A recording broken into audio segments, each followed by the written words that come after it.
सध्या पुणे जिल्ह्यामध्ये होत असलेल्या मुसळधार पावसामुळे वीर आणि उजनी धरणातून चंद्रभागेच्या पात्रात मोठ्या प्रमाणात पाण्याचा विसर्ग सोडण्यात आलेला आहे। यामुळे पंढरपुरातील नदीकाठी असणाऱ्या लोकांना झोपडपट्टी वासियांना नगरपालिकेचे सीईओ महेश रोकडे यांनी सुरक्षित ठिकाणी हलवलं। सकाळी 9 वाजता वीर आणि उजनी धरणातून 1,80,000 क्युसेक्सचा विसर्ग भीमा नदीमध्ये सोडण्यात आला।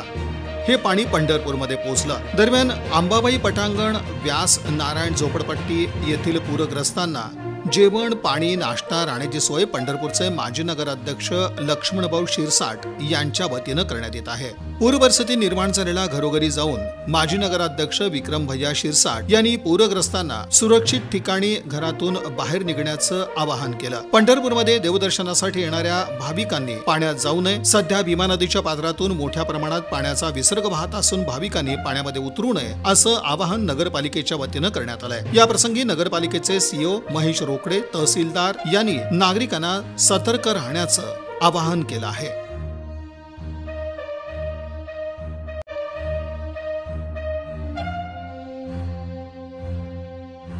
नदीपात्राची विसर्ग 1,11,000 क्युसेक्स आहे। यामुळे व्यासनारायण झोपडपट्टी, अंबिका झोपडपट्टीचा सकल भाग बाधित झाला असून या परिसरातील जवळपास 350 ते 400 नागरिकांना प्रशासनाच्या वतीने स्थलांतरित करण्यात आलेलं आहे आणि त्यांची रायगड मध्ये सोय करण्यात आलेली आहे। तसेच सध्या संगम या ठिकाणी 1,80,000 क्युसेक्सचा विसर्ग असून सायंकाळी 6 पर्यंत हा विसर्ग पंढरपूर शहर परिसरामध्ये पोहोचणार आहे। त्या वाढीव 60,000 क्युसेक्समुळे बाधित होणारे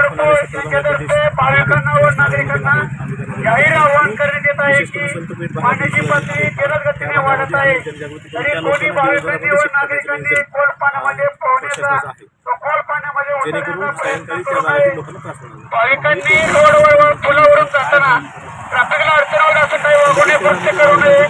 आपली वाहने पुलावरून पुढे घ्यायची, ट्रॅफिकला अडचण होईल असं कोणी वागू नये।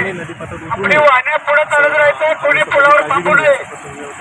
ट्रॅफिकला अडचण होईल व प्रशासनाला सहकार्य करावे।